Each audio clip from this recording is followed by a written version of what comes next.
Well, welcome everyone. My name is Gregor Murray, and I'm the moderator for this event, which we've labeled Making Work Better.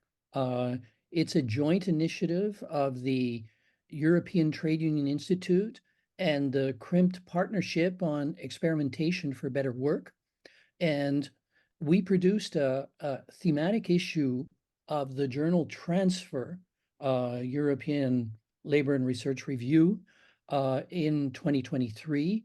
And we thought it might be a nice idea to bring together the authors of those articles because it seemed so relevant to our thinking about the quality of work, of how to make work better, and so on. Now, Transfer is the quarterly peer-reviewed scientific journal of the research department of the European Trade Union Institute. And CRIMT Partnership on Experimentation for Better Work has brought together an international network of research centers and other researchers to think about how to make work better through various forms of experimentation. And so in 2020, we did a thematic issue on experimentation in the journal Transfer. Then in 2023, we've done this series of case studies on making work better. And that's what we want to bring you today. Now, Transfer is a great review. We have several of the key people here with us, the managing editor, Marina Luttrell. Normally we would have Vera Sepanovic, Martin Kuhn, Philippe Pachet, who I know is here, and Bart Van Herk, who will be here. So that's the editorial team, and we really want to thank them for welcoming us as the CRIMT Partnership to use the journal to make these various contributions. We have all of the authors of 7 articles which featured in this special issue. And the special issue, and I'll just repeat here, you're in the CRIMT Partnership ETUI seminar on making work better. We started from the premise that better work makes for better societies. Now, there's a little trick here that our good friend Harry Arthurs in Canada, who has a perverse but very quick logic, who says, are you sure that it's not better societies that make for better work? And of course, we weren't sure. There's a reverse causality there, which can work in both directions. But we are convinced that if you have worse work, you definitely have worse societies, and you need to work on both poles. And I think that several of you are going to speak to this. So we wanted to take this up in the introduction to the special issue of Transfer, and to explore what makes work better or worse and how it can be improved. Now, as a wide variety of experiments shape our economies and communities, a key challenge to engage in shared learning about these processes in order to stimulate a dialogue between the aspiration for better work and the conditions likely to facilitate or hinder making work better. It's an invitation to move beyond narrow conceptions of job quality to a broader lens about how actors in the world of work strategize, innovate, incorporate uncertainty into their search for sustainable solutions for better work. So key themes will include today why work needs to be better, but is often worse, why better work makes for better societies, how work can be made better, the role of institutions in achieving better work, and finally, and critically, how union strategies are essential to processes of experimentation to make work better. And what we've tried to do is to build in these various articles to answer some of these questions.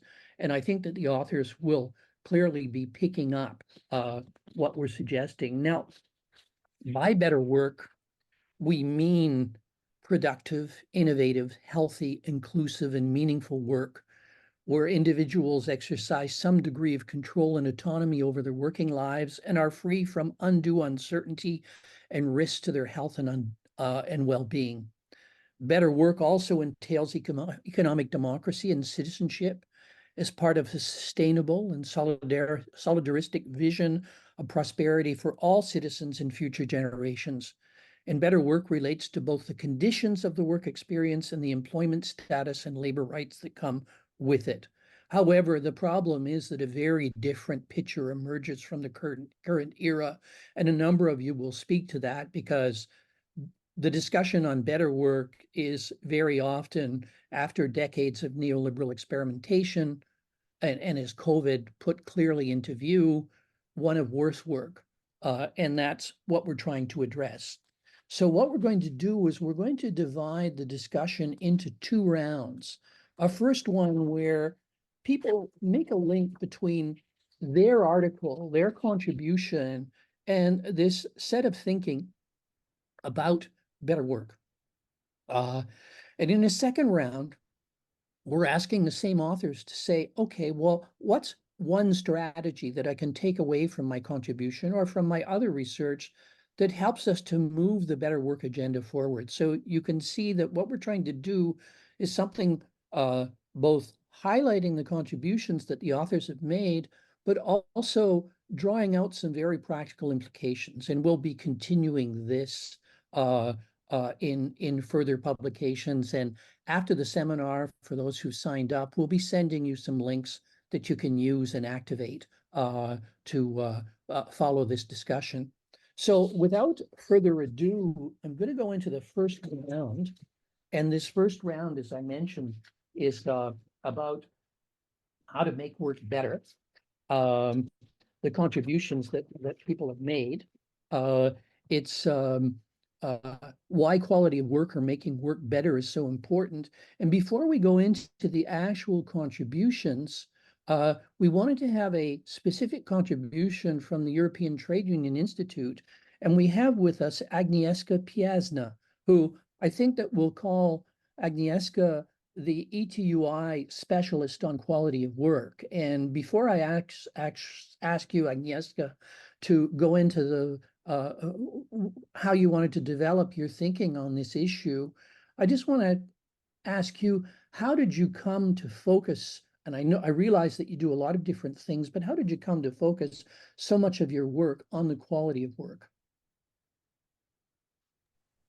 Thank you. Yeah, it's an excellent question. I think it's the answer is simple because it's so important.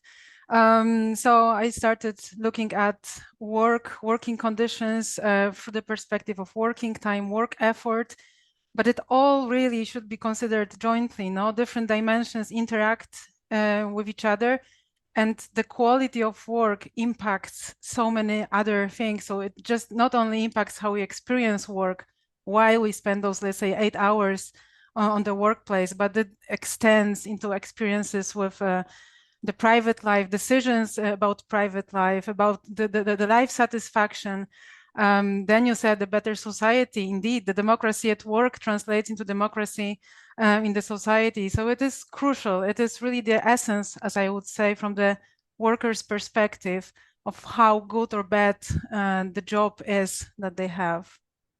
And can I just ask you, at the ETUI, beyond the trade union world, which the ETUI researches and with which it works, is there a receptive audience for quality of work, or is it like, I'm trying to look for the expression, apple pie and ice cream, we'll say in North America, that yeah, but it's not actually taken that seriously?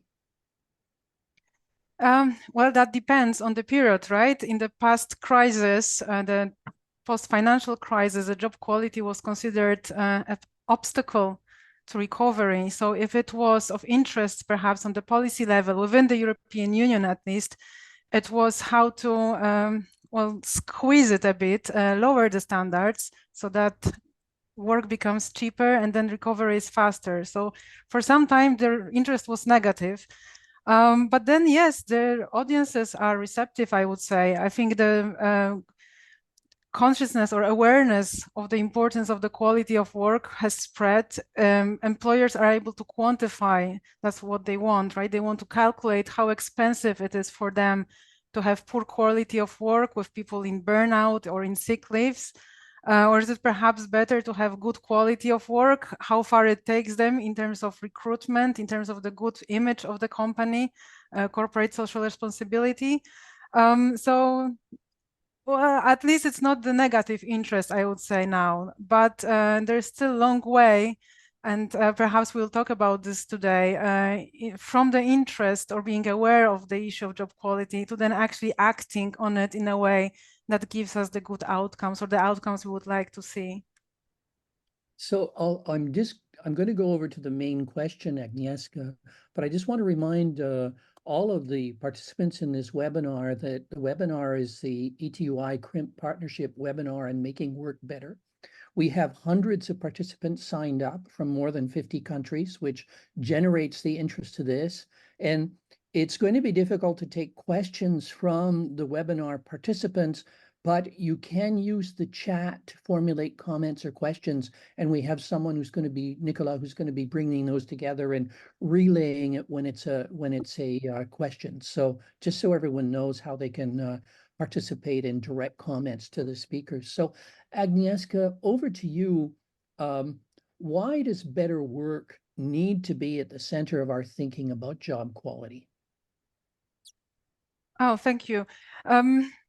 So first of all, the better work should be at the center of our thinking, period, right? It is crucial. It is important to understand, first of all, from the reasons I mentioned, because of the impact on individuals, on the society, but also because we are living in the time of so many transformations and changes to the world of work.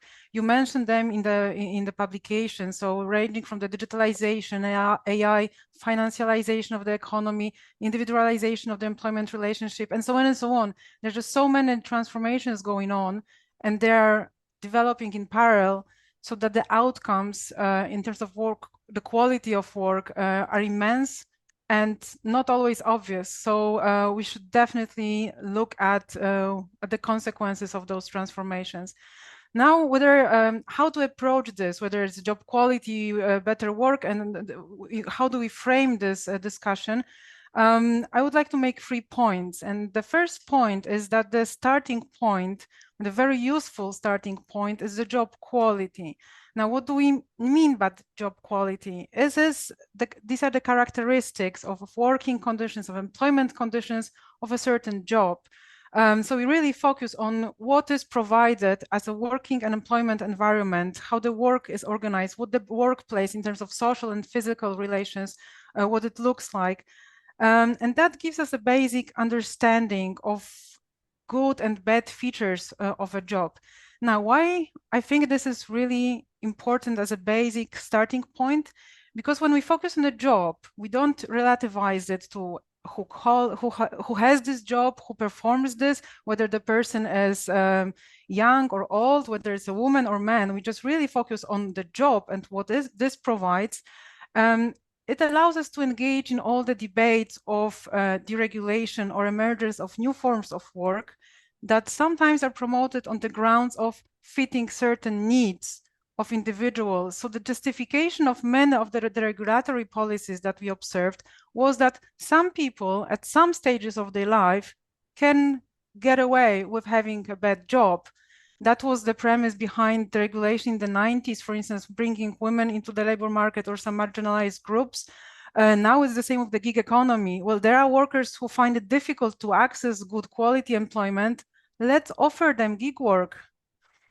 Or the arguments or the debates such as precarious employment. So for instance, having a short hour job stacked up with another poor quality short hour job, does that alleviate precariousness, or actually having 2 poor quality precarious jobs traps a person in precarious cycle of work?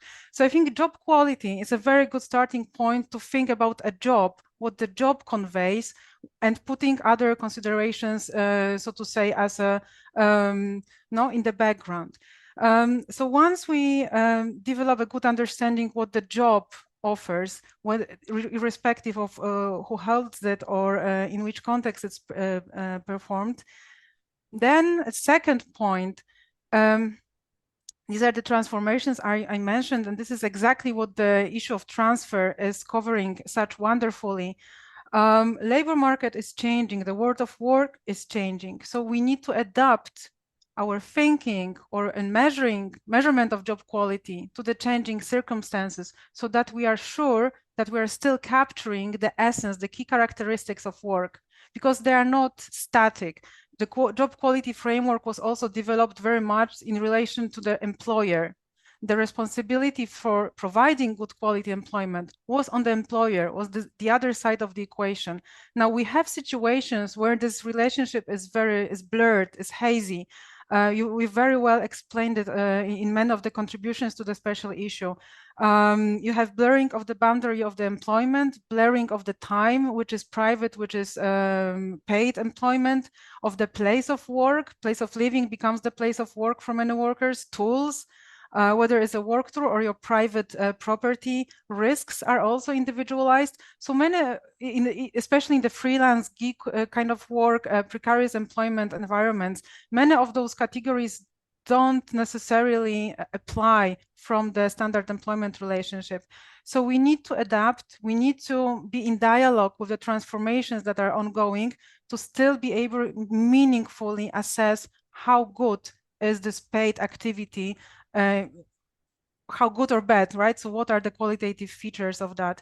And that brings me to the last point I would like to make. So I mentioned the challenges, the ongoing transformations in the society, and they create particular challenges, such as the climate crisis, for instance, creates a challenge of work being sustainable.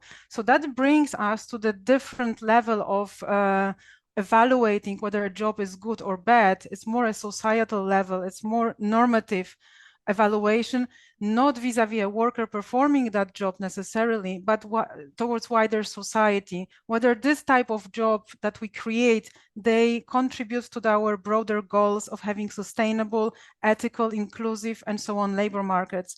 But what I would argue is very useful to structure our thinking from the core of job quality and then adding or expanding the horizon without putting one of them to the side or saying that it's not applicable. Just building our thinking in those layers and then formulating policy proposals is also easier because you know what is the target or what is the aspiration. And congratulations on the special issue. I would like to emphasize that. So whoever have not downloaded the copy, please do. These are great contributions. Thank you.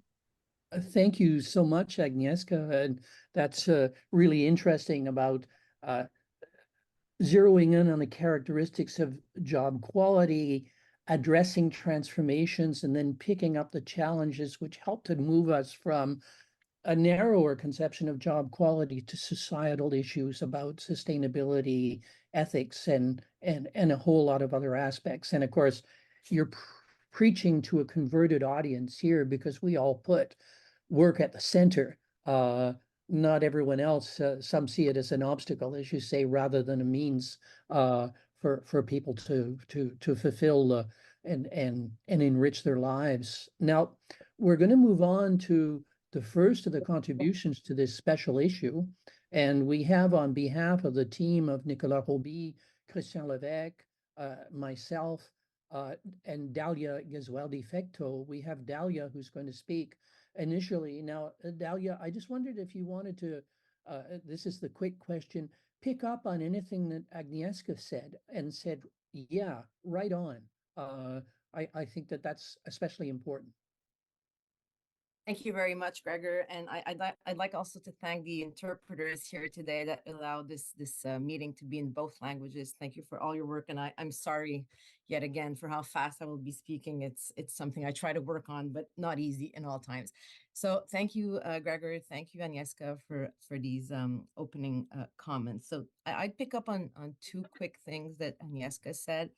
I think that one of the main issues that we're facing today is that we've been thinking of precarity in a lot in the past years, but what we're witnessing today is that on the one hand, people that have very typical traditional employment forms also face uncertainty, also face worse work, also see their employment conditions degrading, I'd say, and that I'd say piles on to the numerous different groups of workers that are facing precarious employment conditions.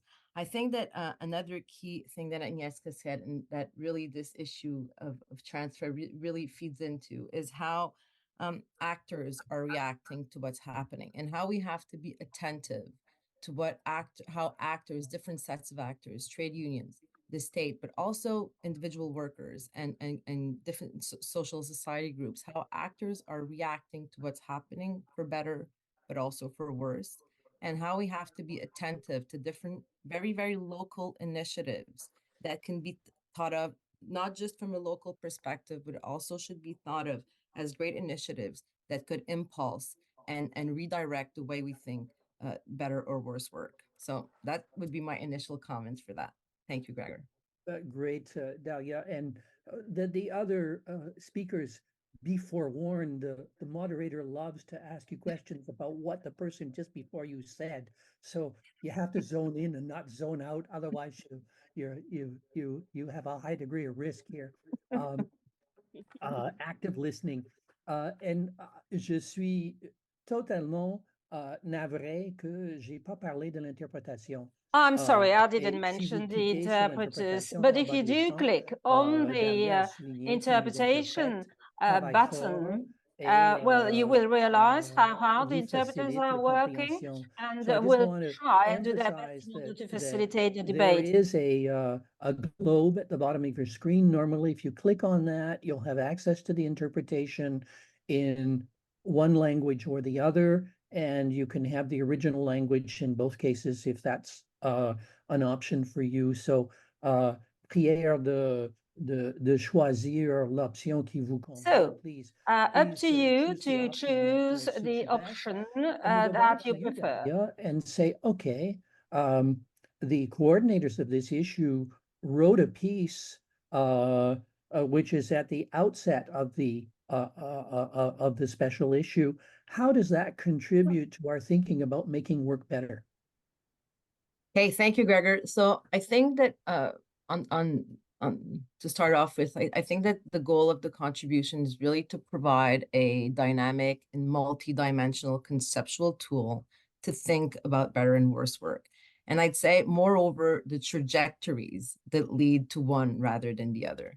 So I think we all know that the bulk of the research is focused a lot on specific jobs, on job quality from a specific job perspective. And what we try to lay out is really a broader approach to work and to think how jobs are embedded in societies, which really feeds into the idea of better work for better society. So what the contribution lays out is really three constitutive dimensions of better work, which embrace as a whole what we think as of an overarching normative goal.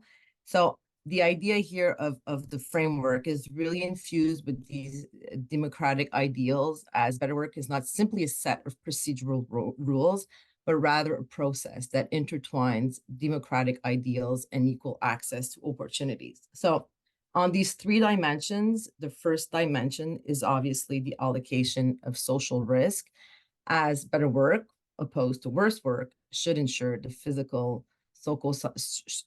psychosocial integrity at work, but also enable workers to construct their life trajectories and that work sustain themselves and their families. So we all know that contemporary labor market is marked by a rise of economic insecurity for individuals. Now, what we're really trying to think of here is how the uneven distribution of risk leads to greater social inequality, which often constellates women, young workers, racialized workers, and migrants in precarious jobs. So first dimension, allocation of social risk. The second dimension would be the degree of autonomy at work. And here, really the idea is to think of work arrangements, how work arrangements lead to work intensification and extensification, which are reflected in various ways. The increase of the number of tasks that have to be carried out simultaneously, the heavy and standardized tasks that leave workers less room for maneuver and that have to deal with tighter deadlines, and obviously leading to an increase in time devoted to work versus time that's devoted for all the rest. So for workers, in our perspective, autonomy at work is often a question of their ability to exercise control over their lives at work, but also in a way, exercise control over their lives outside work. And the idea here of autonomy in a way of managing working hours, working schedules, and be able to navigate the frontiers between work and other responsibilities. The third dimension of our framework is the idea of expressiveness, which really embraces self-realization, voice, and engagement. And here, what we're trying to think of is, what are the exit options that workers can weigh? To what extent is work meaningful? How can workers voice their concerns and contribute to the democratic life of their communities? So I think that we have to place these three dimensions, and the way we really thought of here is really taking the locus or the standpoint of the workers to really understand how workers navigate the constraints and possibilities of these three dimensions, and in a way which will often lead to difficult and paradoxical trade-offs.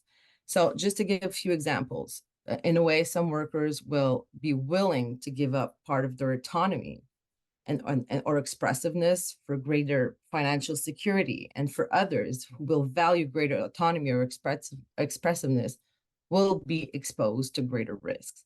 So the challenge here, and that's what we're trying to really pose in this first piece of the special issue, is to understand how, in the context of a reordering of the modes of governance at work, how these three dimensions interact, and the nature of the consequences for better and worse work, and the choices that are being made by workers in their lives. So what we also think, and this kind of feeds on to the rest of the webinar, and other of my colleagues will speak to this, but the result of the analysis of these trade-offs must inspire the actors of the world of work to deploy strategies to intervene on these different levels and different dimensions towards better work. I'm just going to conclude by saying that what really inspired us, I think, I hope my colleagues agree, but in this contribution, is that taking a holistic approach to these three dimensions really offers us a path towards thinking the collective capabilities to achieve broader goals as we think of better work, an essential component of a better society. Thank you, Gregor. Thank you, Dalia, and I'm sure that our colleague Christian is going to pick up some of these points when he intervenes in the second round on strategies. The next contribution that we want to feature is by Valeria Pulignano, Claudia Marà, Milena Franca, and Carol Muzinski. And I think that Valeria, you're going to speak initially here. And two very quick questions, which is not the main question, but just a lead in. Is there anything that makes you optimistic in these last years where you've been working on platform work, care work, individualization of risk, and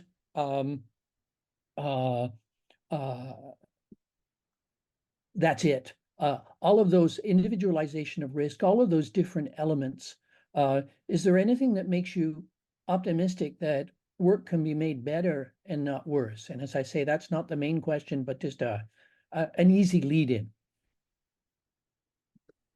Thank you very much, Gregor, and really great to be with all of you. And yeah, very good question and very difficult to answer, I think, particularly today.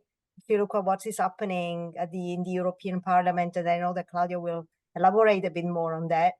Well, shall we be optimistic or not? I think probably half and half, in the sense that, you know, if we look at the more macro sort of context where we are, also in Europe, particularly today, there was this discussion about the austerity measures.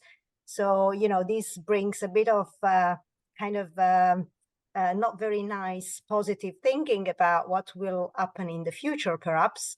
But if we look at also the way in which unions, despite all the kind of difficulties they have nowadays, and particularly the people or the workers, in different contexts, in different sectors, are responding to the kind of conditions that they are in, including the platform workers. And we do know now we have a new kind of hope with the European directive on platform work in Europe, where we all, hope the situation will improve. And we do know that unions are trying to do their own best, and workers will also be there to fight for their own rights.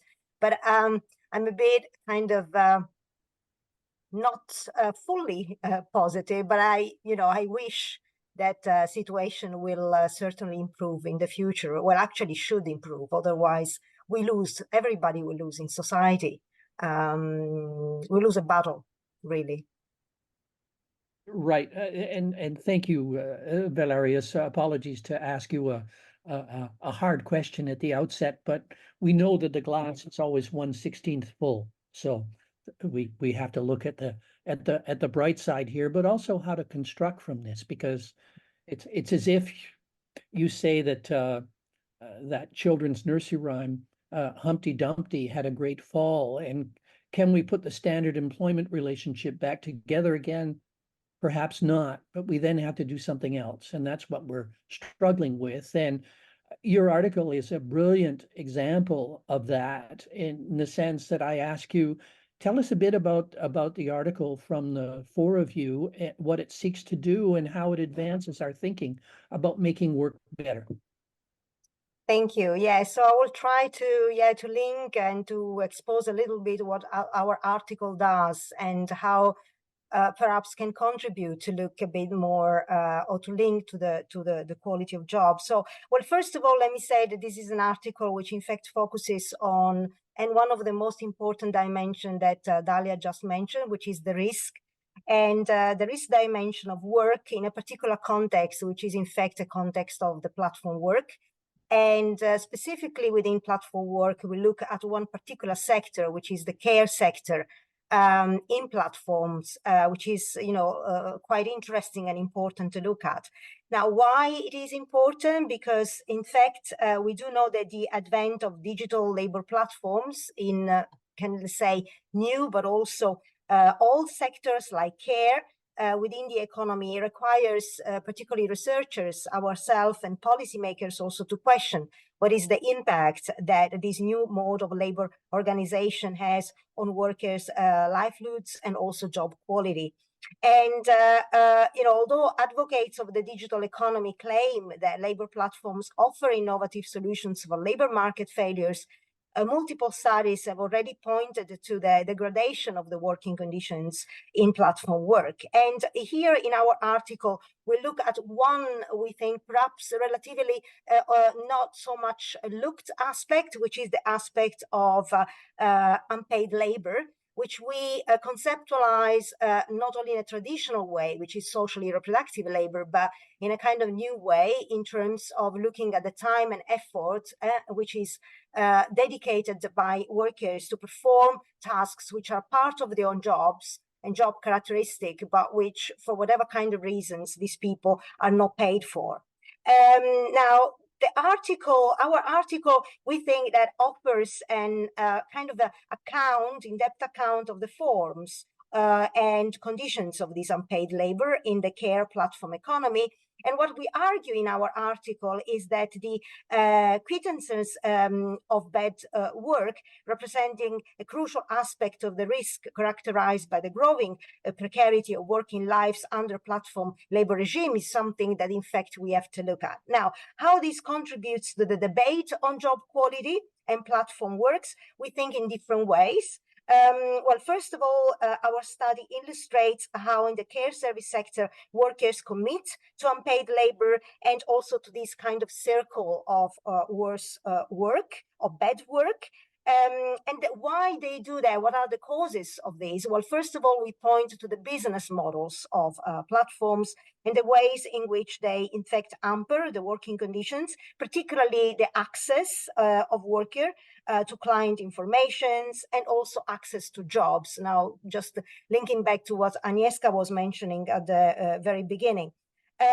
It is also unpaid labor is also, we see the results of the scant supervision of contractual arrangements between the intermediate parties, thus the leading to informal employment that deprives, in fact, workers of access, particularly to social protection, so harming the kind of conditions of those workers. And finally, we see that the high degree of risk associated with these working arrangements is also linked to the institutional conditions which underpin such unpaid labor. And here particularly, we contribute to show how different institutional settings, as the state and government also are to some extent responsible in the way in which they reform the labor market, not in the way in which should be reformed, are also responsible for the way in which then these kind of worse scenarios for workers in terms of bad working conditions and bad quality jobs are created.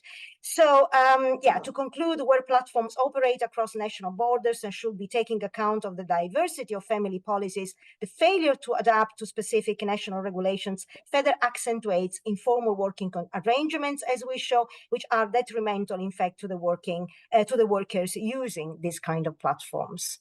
Thank you. Thank you so much, Valeria. And I just want to congratulate your team on this really finely nuanced study of comparable types of work in different institutional contexts, and institutional contexts which are not that different, but where it does make a difference, those institutions. And I think that, Sarah, when we move over to you, and can I remind everyone that we have interpretation at the bottom of the screen. Click on that, and you'll have access to the fine interpretation being done by our two interpreters. Et moi, j'en profite, Sarah, pour poser la question. So, Sarah, my question, you looked at what Valeria did. How about, what did you actually take out of what Valeria did in your own situation in Belgium? Je cherche Sarah. Oui, je suis là. Ah bon, parfait. Yes, I'm here. Une question comme ça. I'm here. Sorry about the question. I hope. Par contre, j'ai fait la bêtise de. J'étais restée sur la langue anglaise tout à l'heure. Sorry, I was stuck on the English language, and so I missed part of the question. Quelle leçon je tire de la présentation précédente? But you want to know which lessons I'm drawing from the previous presentation? Yes, indeed.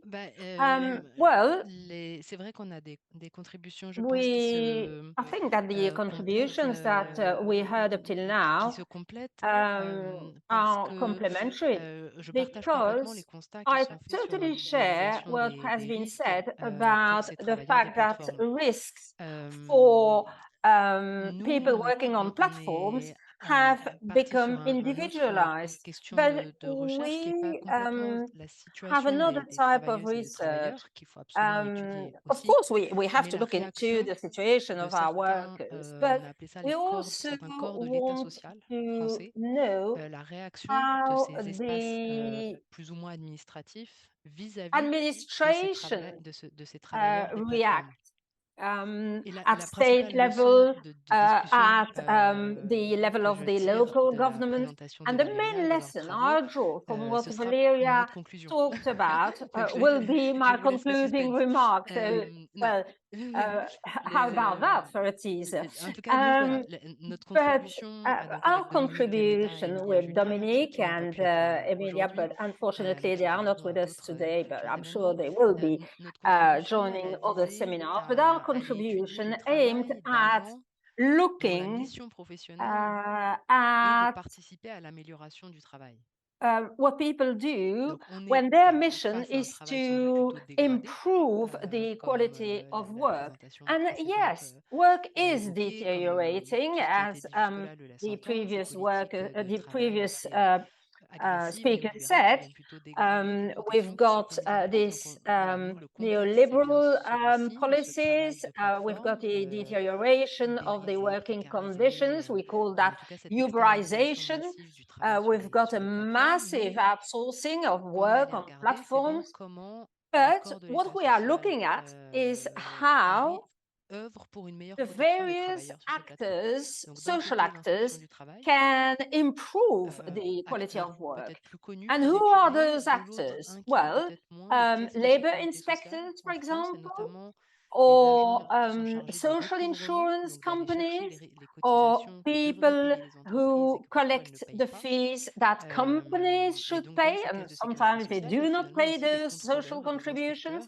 So we do have inspectors, and their mission is quite close to that of a labor inspector, because they have the possibility to actually categorize a situation that would have been wrongly categorized. So we've got an increasing number of platforms, an increasing number of people working on platforms. So people are very worried about the lack of protection for those workers. So those workers are not really well protected, although their activities can lead to health issues, like people delivering meals on wheels, for example. And also, if you believe that platforms, that workers working on platforms should be paid by the platform and should be considered to be direct workers and not self-employed workers, then certainly the platform companies should pay their social contributions. So we have to make sure that those platform workers are legally considered to be company workers, so that their rights are being respected. That would be a fair thing for those workers, because there is this hierarchical link between the employer and the worker. So it would be only fair for them to be working for the company and to be considered to be a direct worker. D'améliorer le contenu de leur travail ou même leur autonomie. On est assez loin de ça. Pour ça, il ne faudrait pas partir sur d'autres modèles, plutôt les alternatives aux plateformes, les coopératives, etc. Et donc, mon mot de la fin qui vient de discuter avec la présentation in précédente, order to finish this short intervention, this is a very important work. In France, we have seen controls conducted on platform workers, and this has led also to cases before the justice. And so what needs to be seen is that those public actions, of course, they are against what some politicians say. We have to say that those platforms targeted by the accusation are the most visible platforms, the ones that we can see in the streets. And they refer to almost exclusively men-related work. And we have, of course, the care economy, where most of the time we see women, and there the control actions are maybe more limited. Super, merci beaucoup. Wonderful, thank you very much indeed. Sarah, thank you very much also to the members of your team, Emilien, Dominique. This is a fascinating study, because you have been able to find allies, so to say. The gender dimension has been addressed, and it is a little bit scary, you know, because, and I would like to ask you a very short question. Why is it so that platforms in the care economy are not the object of the same level of analysis by the labor inspectorate? Well, I'm not sure, that there is a gender bias. Well, of course, I know that the situation is not ideal, but it's true to say that many labor inspectors are actually women. Of course, well, maybe there is a more acceptable reason is that those feminine platforms are maybe more limited than the men ones. And I know that researchers are working on this. And it's true to say that it's hard to find missions to put themselves in the shoes of female platform workers. It is true to say that when it comes to food deliveries, we have more often men. So maybe those activities are less developed. And there is always this distinction between what's public, what's private. Those feminine activities take place in the households. They are less visible. They take place behind the doors, and hence here the issue of domestic violence. But I would like to say that, we see that male-run platforms are more visible. Thank you. Thank you very much indeed. This is extremely interesting, and we will come back on this later when addressing strategy. Of the team of Maxime Bellagio and Ginny Doellgast. Your article has everything. Tragedy, a strengthened labor movement, an ability to have social dialogue, a whole range of things. Why don't we jump straight in and you can tell us a bit about how your article contributes to our thinking about better work? Thank you so much, Gregor. Yes, so our article is a case study. So I'll give you a very quick overview of what happened, and then the lessons we've learned from the case. So the case study is about the work reorganization at France Telecom after the social crisis that happened in the late 2000s. So maybe many people know what happened, but basically the social crisis happened in the form of a well-being crisis and a wave of worker suicides right after a restructuring of the organization. So this first restructuring was all designed by management without consultation with workers. It had a very top-down approach, and it was based on centralized control, pressures on workers to relocate, change their roles, and an overall very narrow division of labor. So labor was reorganized with very narrow specializations that led to the skilling of entire units of workers and technicians in particular. So this first restructuring was distressing. It caused a well-being crisis and as Gregor said, a tragedy that led to the death of more than 30 workers. It also had bad organizational outcomes. So in this context, unions managed to obtain a change in leadership.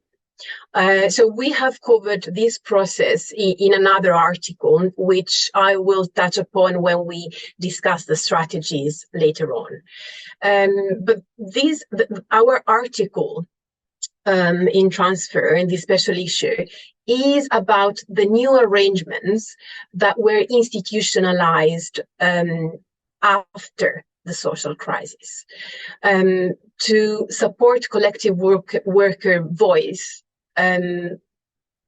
impact on management practices. So, these are the Europeans complaining about how platform workers don't get any rights or protections, and they don't. I think we have a technical problem. Sorry. Yeah, no, I'm hearing someone else speaking. Okay, it's fine now. So sorry about that. So as I was saying, after the social crisis, work was reorganized to adopt a new model that reversed many of the most poisonous, health-destroying practices that were implemented in the previous reorganization. And this was achieved through conflict partnership between unions and employers. So this new culture was basically based on balancing employee and employer interests. Managers were happy to in the end because they realized that jointly improving working conditions led to also enhancing productivity and service quality. So the gains of introducing mechanisms of representation of workers' voice were actually beneficial for everybody, for workers' well-being, for preventing stress in the workplace, and all other actors involved. So in practice, what happened is, first of all, in terms of how the work was reorganized, the de-skilling process was inverted because the new organizational structure was based on workers' autonomy. Workers were allowed to focus on solving problems as opposed to executing menial tasks. They were part of multi-skilled teams where they could collaborate and work together to get a more meaningful kind of job. And so to sum up, in terms of how our contribution helps our thinking about making work better, I would highlight two crucial aspects. So the first is a methodological one, which focuses on partnership between the organization, workers, and unions. So we talk about the process on how to get to a better work, as Dalia was saying in her contribution. So we got to this arrangement of social partnership through unions and workers' empowerment. But when they got there all together, they managed to actually get to better conditions in an institutionalized way, in a very participative way. So with the common aim of reducing psychosocial risks and improving well-being. And the second aspect is a more practical one. So how does better work look like in this specific case? And better work for France Telecom technicians meant more autonomy, upskilling, and more choice for workers. So these are the key points. Great, Elisa. That's so interesting. And maybe just a quick supplementary question.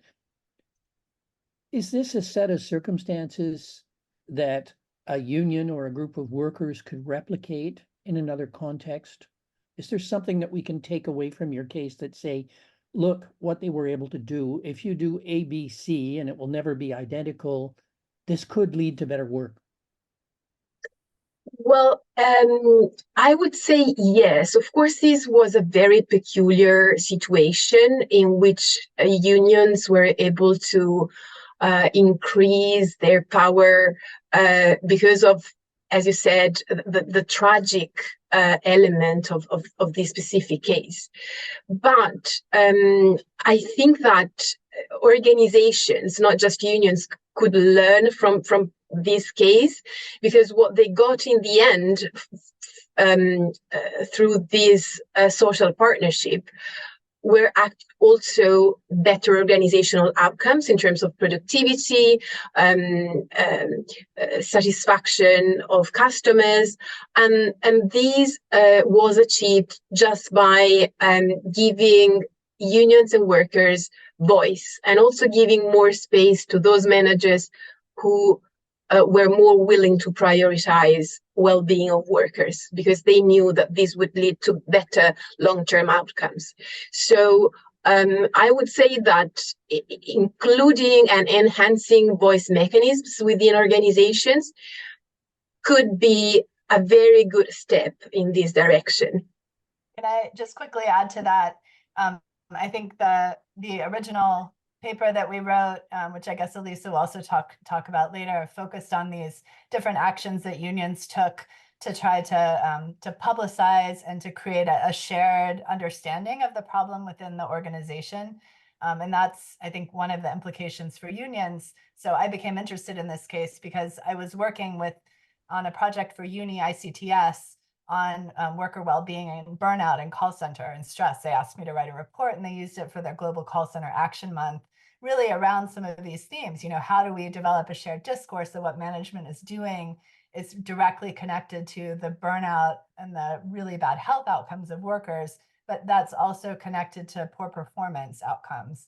And so these two pieces of, on the one hand, really prioritizing worker well-being as a human rights kind of issue in itself, that's part of corporate social responsibility, but on the other hand, saying this is also bad for organizational performance. And that was really important to how the unions were framing the impact of management restructuring.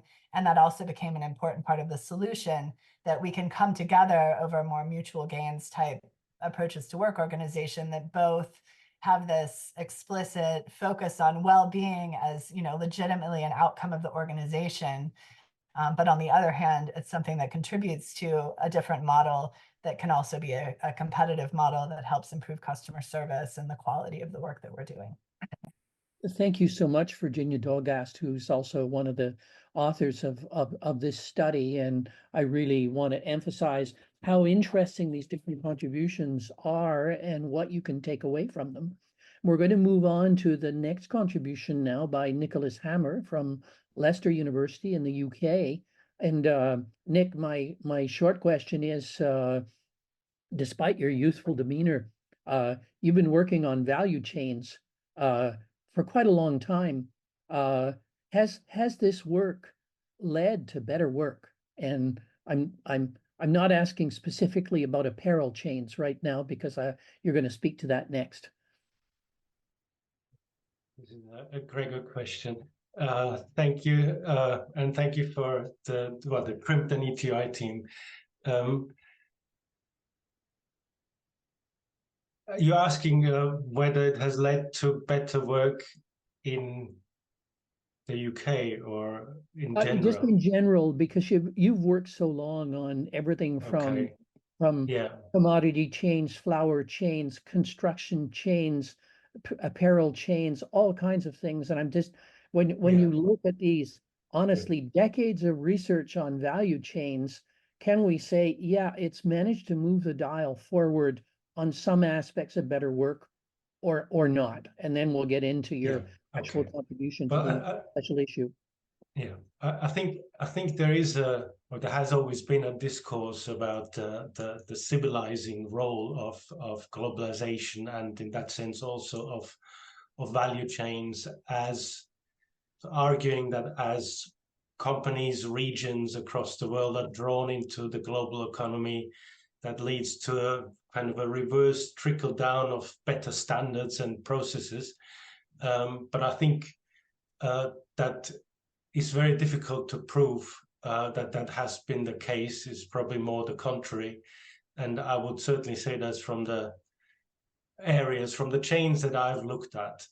I would say that it has not led to better work, certainly not in the global south. So thank you, Nick, on that optimistic note, but realistic note. Tell us a bit more about your article and into this thematic issue and how it contributes to our thinking about making work better. Yeah, so the idea of seeing how lead firms in value chains have a lot of power to set the terms of engagement within chains. They also have a lot of monopsonistic power. So in that sense, they really run the show. In the apparel value chain, in many senses, that has led to suppliers producing below cost, and in consequence led to a lot of workers being super exploited, in the sense that they don't even get the means to reproduce from their wages. And that's a very a stark situation. And what I have, and I think it's important also to sort of realize that obviously the workers do not have union representation. They have sometimes, let's say, civil society organizations that offer advocacy and campaigning, but at the same time, the government institutions in the producer countries are often very hostile as well. So it's a very difficult space to work in and to organize, to get representation and voice.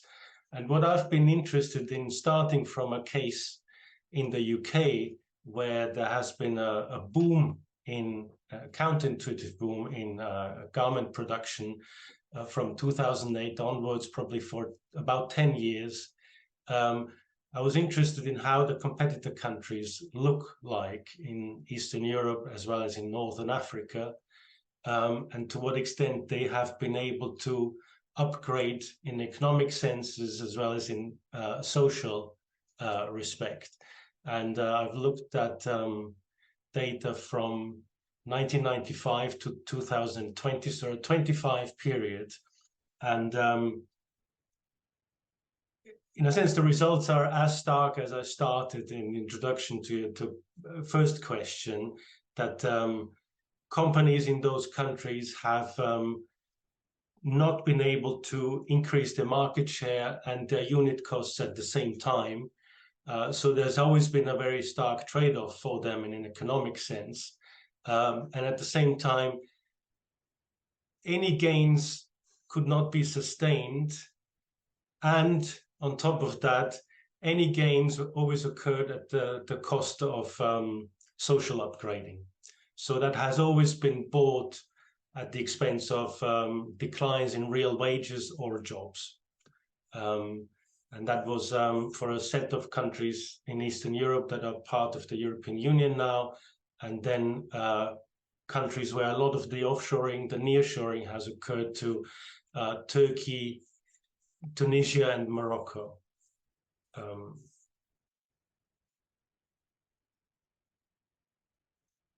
So I believe, and probably one thing to add, was the data in relation to the work that, for example, Agnieszka is doing on job quality. The data along value chains and in international comparison are not very good. So it's a very rough data set in that sense. But at the same time, I think we have to probably consider that if we take into account the informal economy, which is quite considerable in many of those countries, the picture probably would be much more negative than it is on the basis of the formal official data that we have. Have I got this wrong, Nick, that whereas Alors, Nick, ai-je bien compris? Elisa and Ginny, in some senses, identified elements of a high road for France Telecom, you're saying there's such a direct trade-off between unit cost, competitiveness, and social upgrading that it looks more like low road than high road. Have I got that wrong? No, I think that's correct. I would agree with that, because there are no institutions really that you could leverage to even have a dialogue, I would say. But in the second round, you're going to tell us about the institution you want to create that will... I know that you're going to ask about strategy, yes. Yes, great. And the great thing about being a single author is you'll have to answer both questions. So there we are. Let's move over to Olga and Alita, and you can tell me if I have this wrong, Olga, who's in the Norwich Business School. We always talk about training as the great elixir.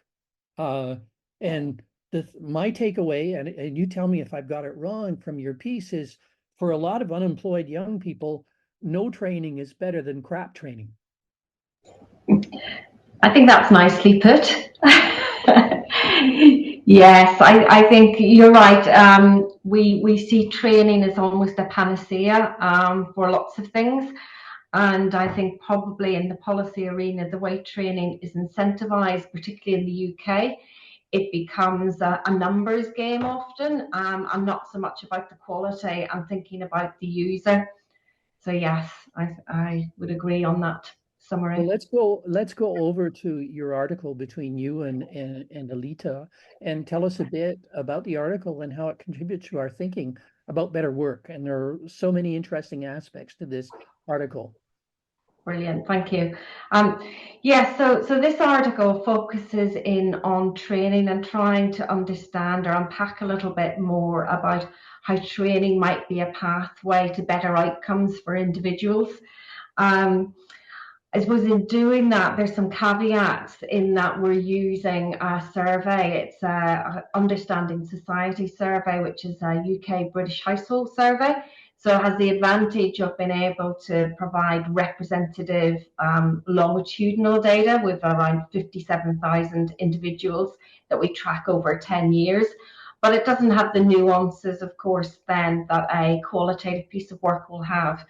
But within that frame, what we were trying to do was understand how training may lead to more positive outcomes measured through how individuals evaluate their own life satisfaction. And we also wanted to look specifically at how disadvantage of the individual might make a difference to the impact of that training, and also how the quality of that training may have a differential impact.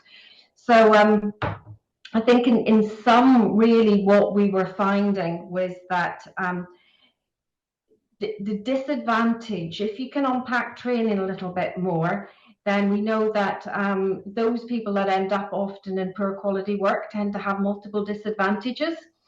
So if we look at the training, actually it's that group, the more disadvantaged, that tend to benefit most from the training if it's well designed.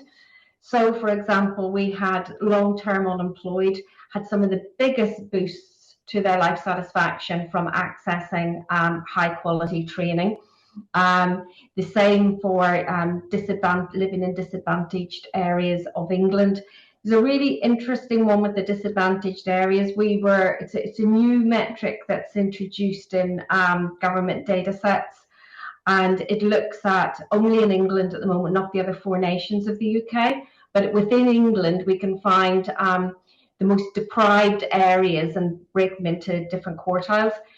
Those individuals living in the most deprived areas, where there will be the least access to a whole range of social and economic resources, benefited most from actually non-work-based training. So it's access to kind of community learning activities, initiatives, hobby-based training, sports initiatives and training. And that was the same, of course, for those in long-term employment.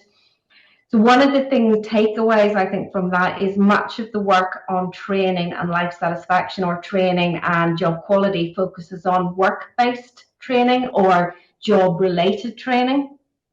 Our work was really demonstrating that there are other forms of learning that are really boosting probably that social capital, that self-esteem, that confidence aspects, that is having the effect and creating and supporting individuals probably into other pathways. So it might be a first block in some of the learning that happens. So the non-work-based training was really important. And the other thing we find was young people who are just entering the labour market, if they're engaging in high quality, long duration training, that's a huge boost to their life satisfaction. However, if they're only engaging in low quality, short duration training, it actually has a negative impact on their life satisfaction. So again, the age dimension here really coming to the fore. What are the aspirations or expectations individuals have? So I suppose our piece was trying to focus on the individual, what their expectations from life are, and how training might be able to be an important lever, but for which groups, how and when. Okay.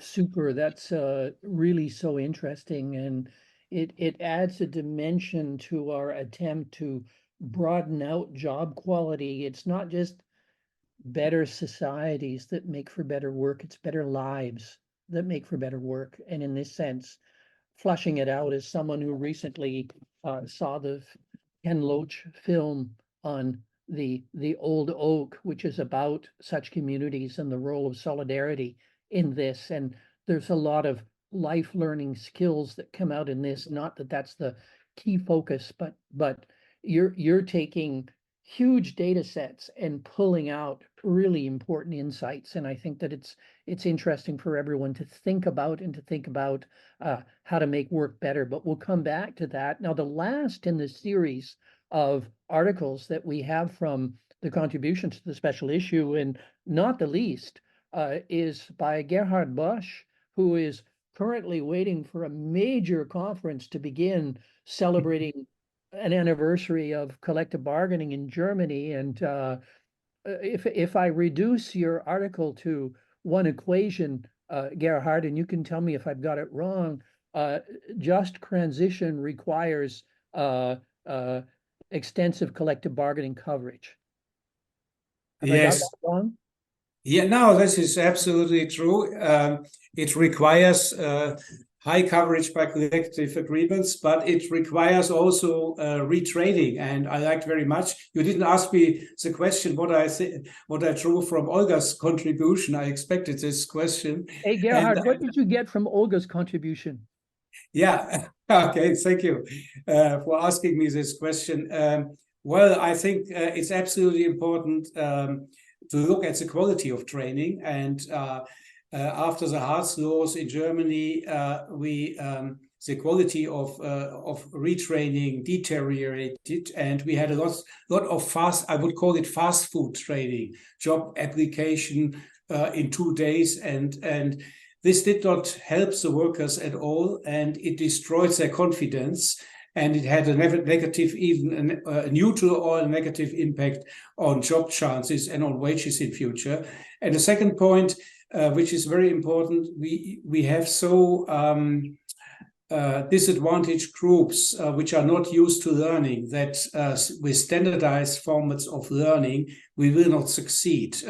So that we have to define new formats of learning in work creation programs, where people build up confidence and then do work-based learning. And then in the long term, they can probably do a real vocational training. So I'm coming to my contribution now. My contribution is a little bit different from the others, because I'm not looking on job quality in existing jobs, but I'm looking at job quality of future jobs. And I asked the question, which risks are linked with the digitalization and the green transformation, and both are structural change. This means that people might lose their job. They have to change the job within the company, or they have to change the company and find a new job somewhere else.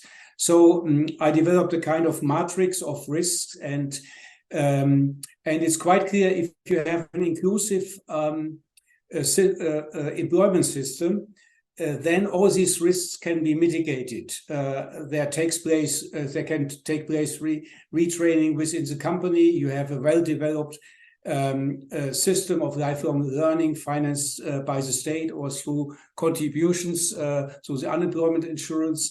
And also you have a very egalitarian wage system with a high coverage by collective agreements. Then your income risks are not so high. So I'm looking at Germany and the special risks in Germany. And Germany used to have an inclusive employment system until 1990. Then we had a coverage by collective agreements of 85%. Today, we are down to 50% through product market deregulation, labor market deregulation, etc. Our labor market is dualized with a well-paid primary segment and low-paid secondary segment. And also with the Hartz laws of 2003, our system of lifelong learning was partly deregulated, and the train first approach was replaced by the work first approach. This meant people were not given the chance to do a retraining, but they were pressed into low-wage jobs.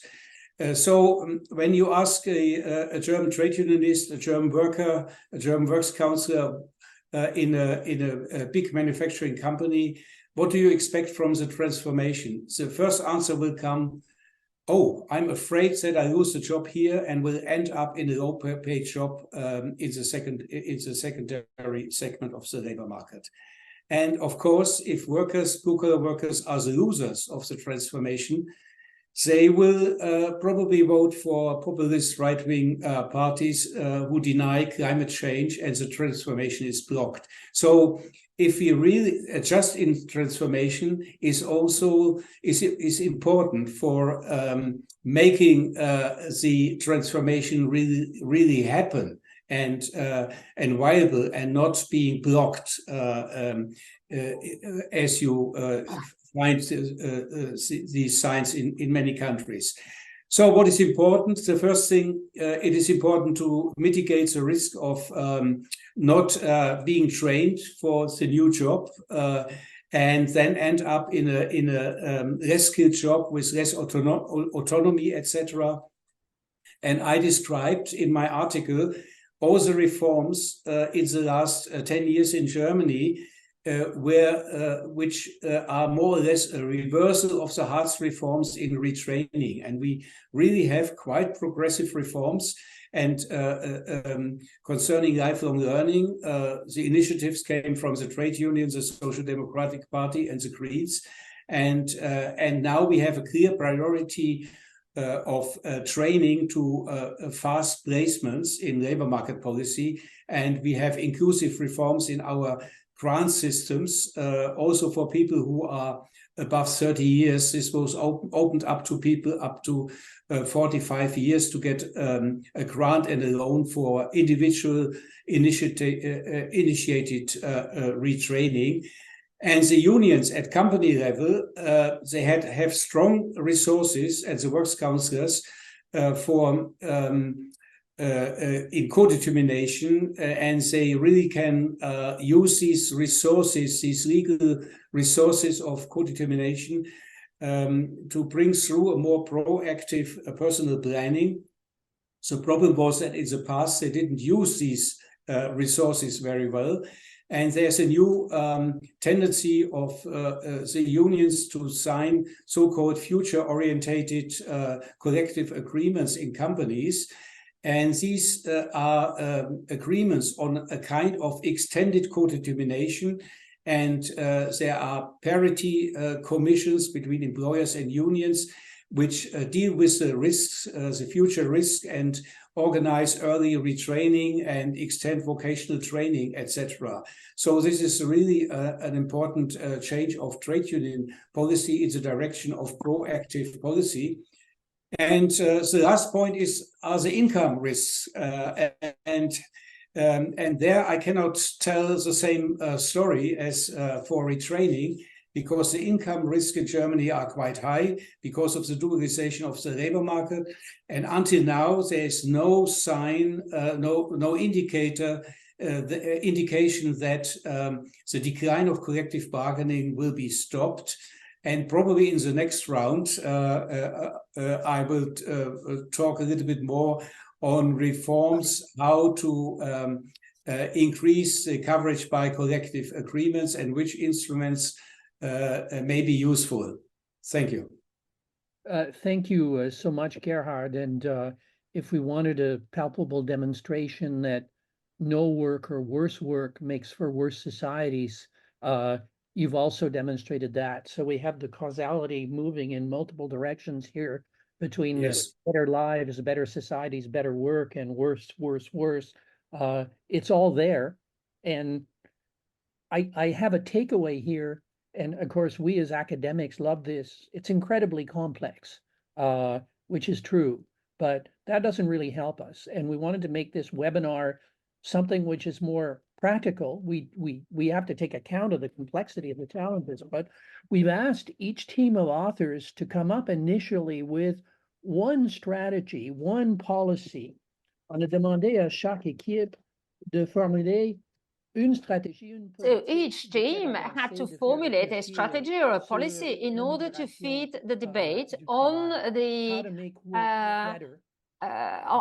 on the following topic: how to make work better. Put up their hands just to volunteer. And I also want to emphasize that there's some really interesting contributions going on in the chat, which is exactly what we wanted. And my dear colleague, Christian Lévesque, who's there, will know that he's already put up his hand, even though we don't see it. So Christian, if you wanted to break the ice and come in, and then we'll ask others to come in as and when you want. And you'll know that if you don't put up your hand, I'm going to ask you anyway. So you're better to put up your hand, except for Christian, who's already done it. Merci Grégoire. Donc, ça s'inscrit dans la foulée de la présentation que Thank you very much indeed, Gregor. So to come back on what Dalia said, I would like to highlight that this is the result of a collective work, exchanges with many CRIMT members that allowed us to reach this result. The analyses conducted on the workplaces, a trade union strategy. Instead of talking about a trade union strategy, I would like to focus on trade union training. And I am going to use here a guide, a framework that can be used to provide trade union training sessions to delegates, to raise awareness, to make sure that they are well aware of this issue of better work. And this is something that I am using in the training sessions that I provide. So I use this guide, this framework that we have developed as a tool to help delegates make the mapping of their workplace. It's about scanning the workplace. And so when we start this discussion, of course, immediately we speak about risks, economic questions, safety, purchasing power going down. And so what we are interested in is to go deeper in those questions. And I would like to focus on a burnout, well-being on the workplace. It is important to define the risks they are faced with. Most of the time, so we have those exchanges, and then these will lead to work organization, intensification, and expressivity as well. So what is their voice? Do they have a say? Do they have the possibility to have an impact on their workplace, on their work environment? And what is interesting is that, of course, they are discovering this by themselves. There are several dimensions and they are intertwined: risk, autonomy, or the fact that they should have a say, and they can really see the tensions and contradictions that we could have if you choose one direction instead of the other. It is important to combine all those dimensions. How can we combine productivity, profitability, and well-being on the workplace? Of course, we do not want to have a bullshit jobs, and I really want to be useful. I want to be useful to the society. So there is a reflection starting from this analysis conducted by the employees on the workplace. And then, of course, the next step is to think about the solutions, the next steps. And there they do not start from the risks, they start from the means they have at their disposal to strengthen their capacities and the workers' and employees' capacities. What I was trying to say here is that we need to work hand in hand with trade unions to provide them with the tools so that they can develop this narrative based on a better work. It's not only about the economic dimensions of the better work, it is about a broader dimension. And of course, this goes way beyond the framework of the company. Well, thank you. Thank you very much indeed, Christian. And we can really see this experience of co-construction. And this is passionating, really. And this is extremely pragmatic as well. So who would like to intervene now? We have a limited amount of time, so we need you to jump in. There we are, Elisa. Thank you. Thank you, Gregor. Thank you, Christian. Yeah, I just wanted to connect with what Christian just said about the narrative, because this was really my recommendation, one of the recommendations for unions. So linking back to the campaign France Telecom that made the experimentation possible. So basically, unions managed to achieve a strong public attention on the crisis and on workers' distress. And what was crucial was the union's ability to construct an internal narrative among the workforce, attributing work stress and burnout to management-driven restructuring, and then to communicate this narrative to the media. So bringing psychosocial stress to the attention of the workforce itself, and then to the public, and then clarifying the importance of monitoring risks at all levels, and to really make workers' well-being a legitimate objective of management practice. This was what determined the shift in the attention of the media, and what determined the ability of unions to increase their power to then get to the institutionalization of mechanisms of workers' voice, and for well-being improvement in the organization. So, yeah, that was it. Thank you so much, Elisa. And I think that we see in both Christian and Elisa's comments this really fine-tuning into sequential logics, which help to construct arguments and to identify solutions. And it's really, you can't, that kind of qualitative work really assists people in helping to think through some of these issues. Who wants to come in next? Don't hesitate, otherwise you'll get asked. Okay, Olga.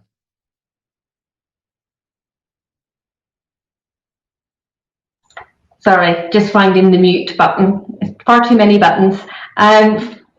I suppose one of the things that I was reflecting on some of the work coming out was this blurring between the boundaries of work and life, and particularly with the increase in platform work.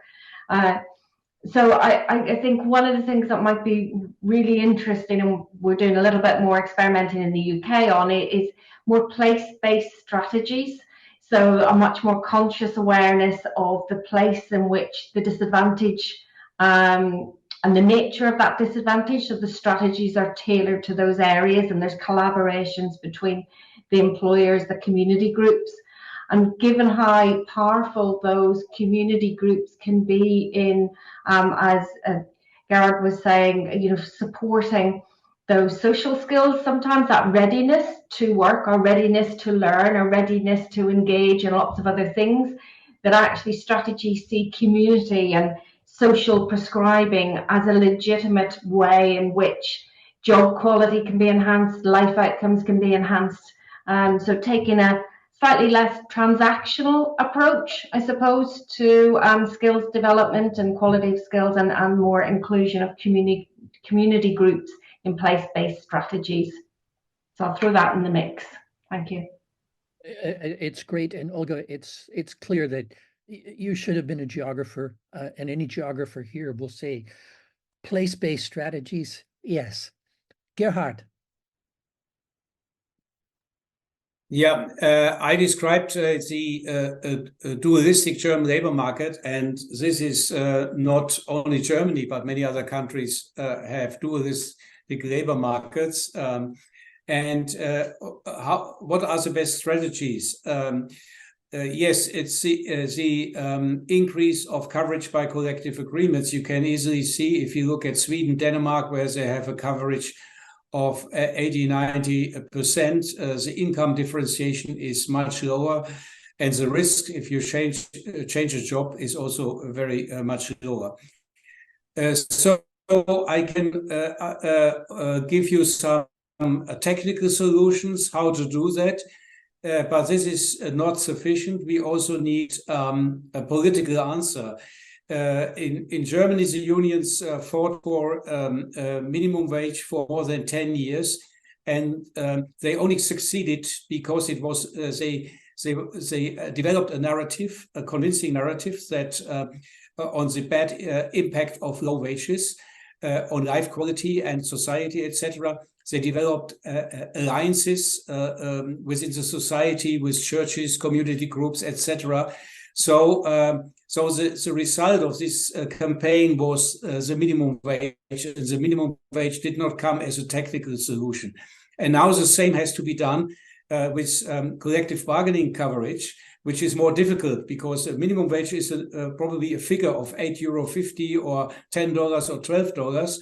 But it's not so easy to explain what collective bargaining means.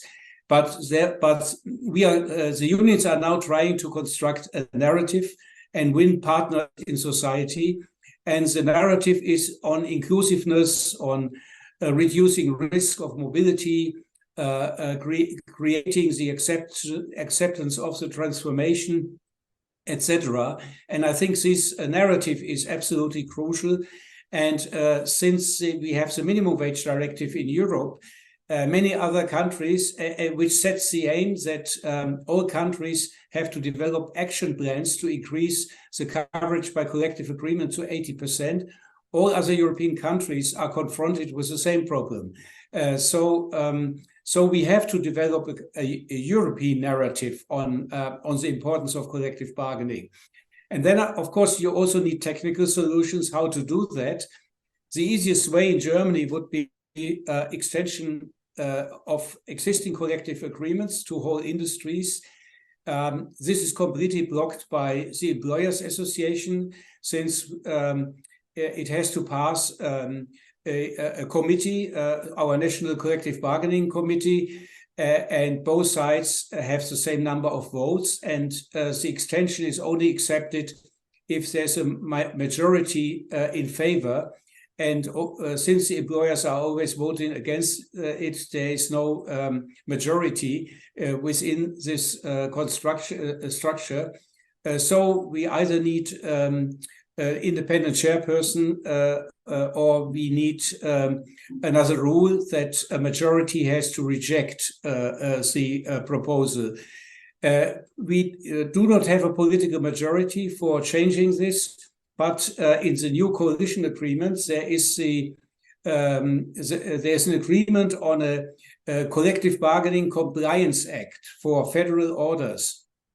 And this can be a big trigger for increasing collective bargaining coverage, because it would mean that for 500 billion public federal orders, the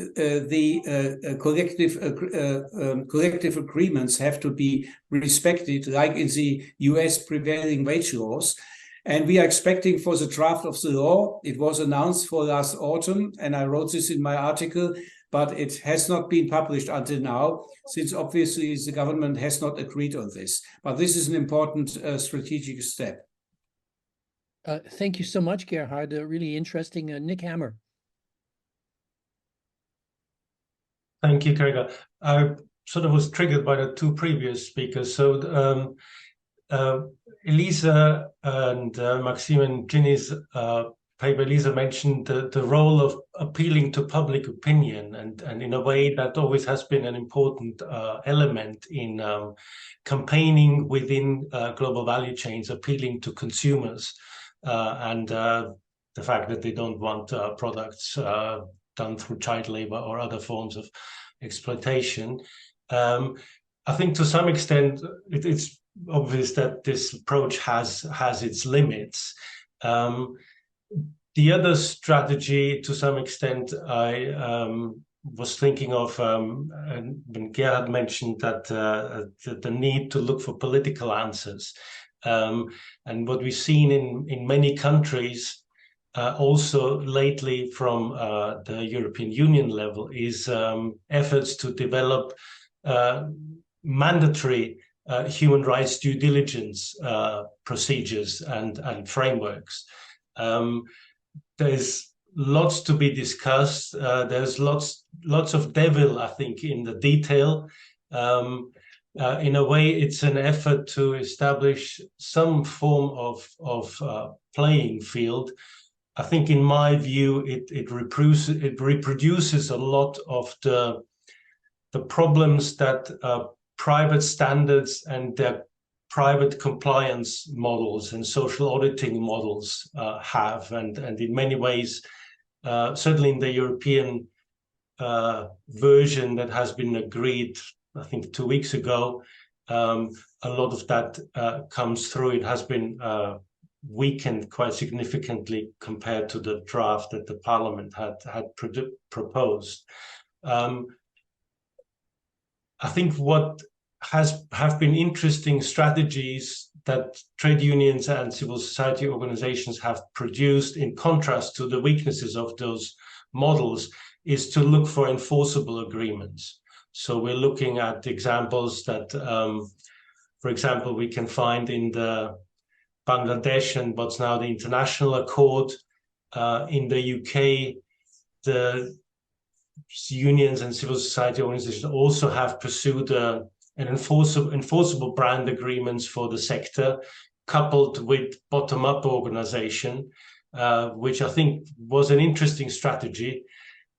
The UK obviously incentivizes free riding, so that agreement never came about because there were too many actors that jumped ship, and the government did not support it sufficiently. But I think they are good strategies. And there is more to be seen, I think, in the future on that side. Really interesting, Nick. Thanks so much, Claudia. Yes, thank you very much. And well, I mean, our paper doesn't necessarily directly speaks to union strategies, but I'll come to that in a bit. But first, I think the point that precedes it, and it does connect to what Nick said in terms of needing a policy response, like a political response. And it's in particular when it comes to the domestic care sector and the platform workers in the sectors that we have studied, is really to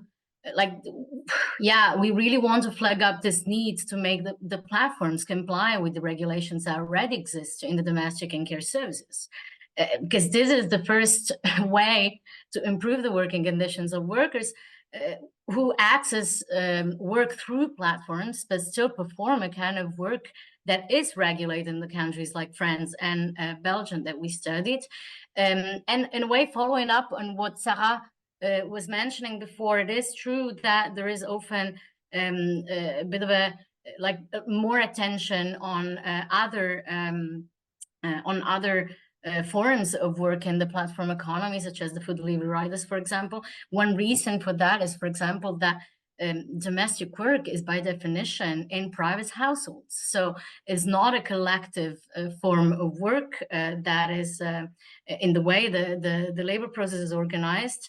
So it's we need first and foremost, we need enforcement. We see that in this lack of enforcement of platforms vis-a-vis the regulations, there lies a big problem in that makes unpaid work proliferate. And so platforms should really So the governments and agencies should make it in a way that platforms do enforce the formal stipulations of employment contracts that are such as under the national regulations.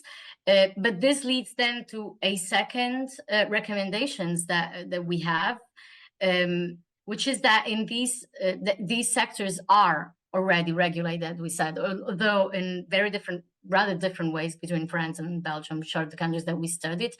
But there are collective agreements in place already, but we also need to improve the standards and boost collective agreements in both countries, especially we see from our studies in France. So of course we need strong unions, but on the other side, we also need very strong countries and states. And by this, we really refer to states that can invest in welfare systems. And this is why Valeria, in the beginning, mentioned the vote that took place a couple of hours ago at the European Parliament, because we need states that can invest in public spending and that can invest in those services, in making care services affordable for those who benefit from it, so that it can match increased wages for the workers. Valeria, sorry, Sarah, and I see also Valeria. Allez-y, Sarah, et puis Valeria. Oui, alors effectivement, comment je m'inscris dans la suite de ce que vient de dire Claudia. Yes, I totally endorse what Claudia said. How can we make sure that companies do actually implement the existing labor law? Well, the strategy that we have observed on the part of the labor inspectors and the companies inspectors, well, they go to court, you see.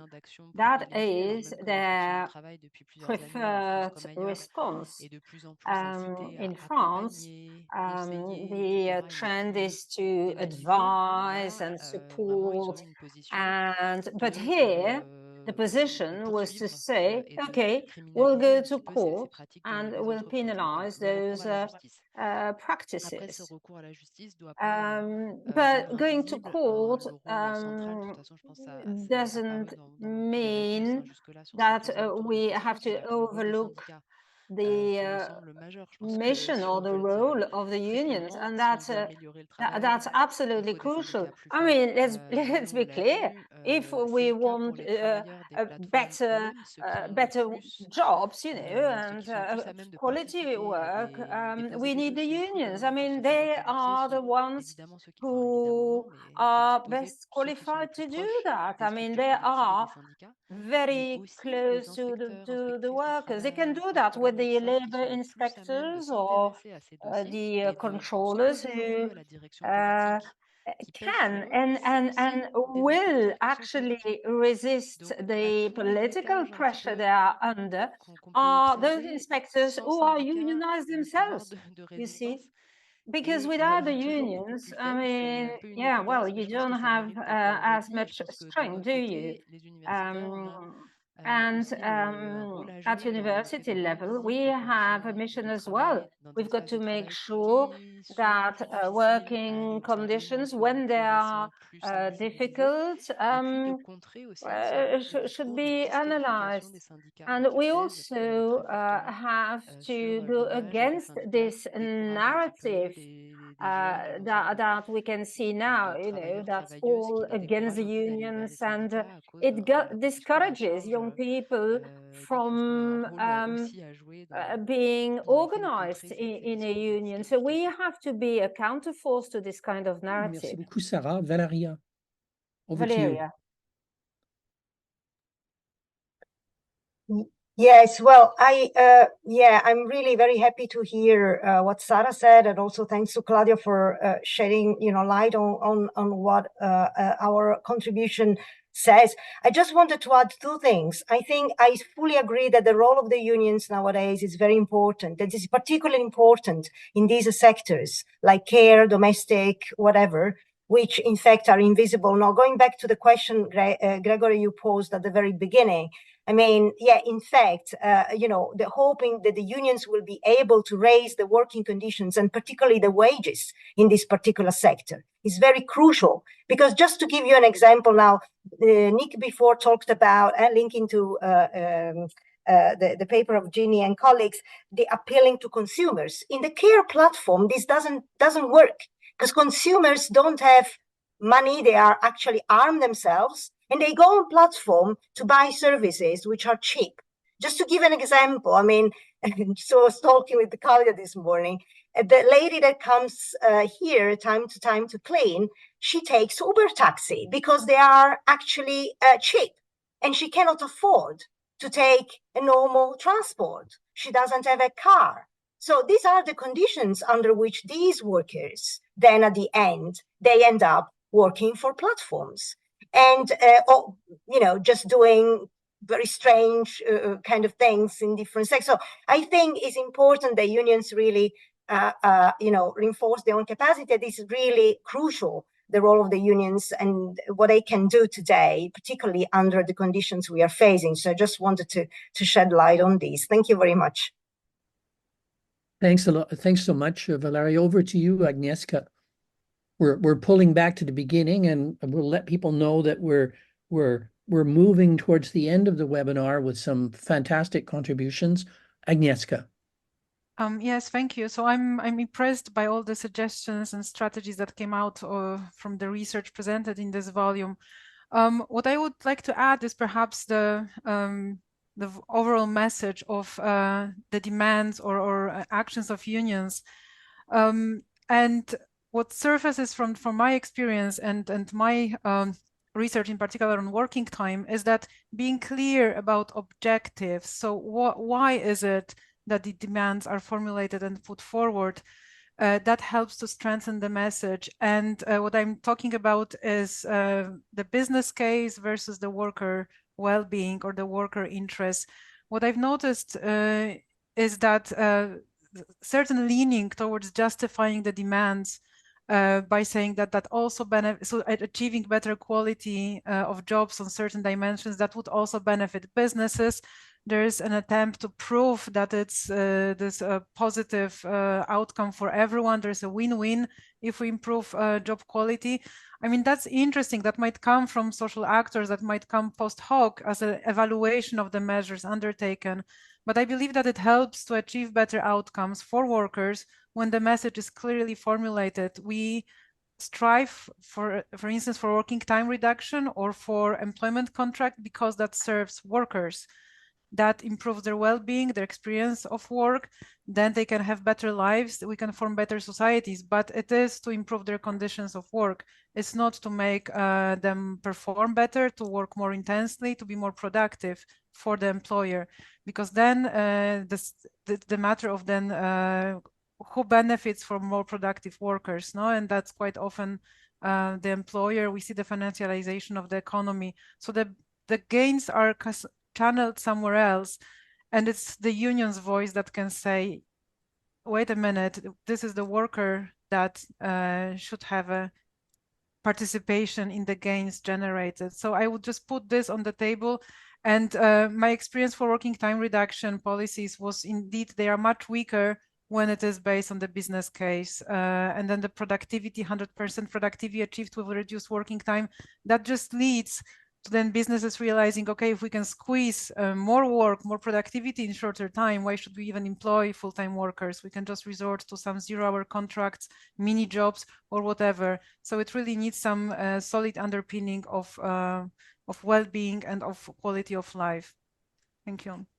Thank you so much, Agnieszka, and for your participation in this. It really reinforces the link between the CRIMT Partnership project, of which the ETUI is an integral part, and the ongoing research agenda, which is one of the major research agendas being pursued on better work, which is being driven by the ETUI, the European Trade Union Institute. So we're very fortunate that such an institution exists, since it's not evident in many different countries, and it also supports networks like the Trade Union Research Network and other networks.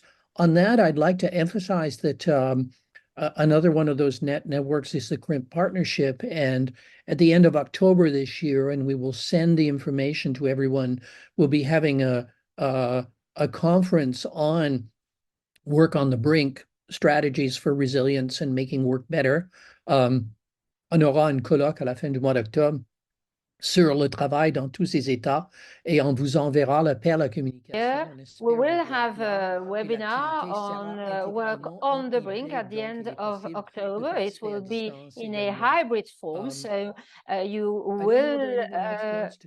will be able to join in physically if that's you want to do. Last contribution from anyone going once, going twice, and I really want to emphasize Marcus Helfen asked why environmental risk is not included in the risk dimensions in the initial presentation of Dalia and colleagues. I think that they might make the argument that it is, but I think it's an important contribution that it's found in expressivity or expressiveness in the sense of contributing to an environmentally sustainable community, but it's clearly part of health and safety risk or other aspects of risk. There was also someone who raised the question of the relevance of all of this and its applicability to small and medium-sized enterprises as opposed to large firms. And that's a really important question. And it raises some of the questions asked by Gerhard about the extension of collective agreements and the kind of competition that you're regulating. And someone also pointed to the work done by the Workplace Justice Lab at Rutgers around strategies for dealing with small and medium-sized businesses. And that's very much to pick up on Olga's point, a place-based strategy, because they're very much looking at local employers associations and how to work with them. I think one of the takeaways from this is that there are a lot of allies for better work, and you need to find them. You need to construct the narrative. You need to be able to take it forward. And there's some really useful suggestions that we have here.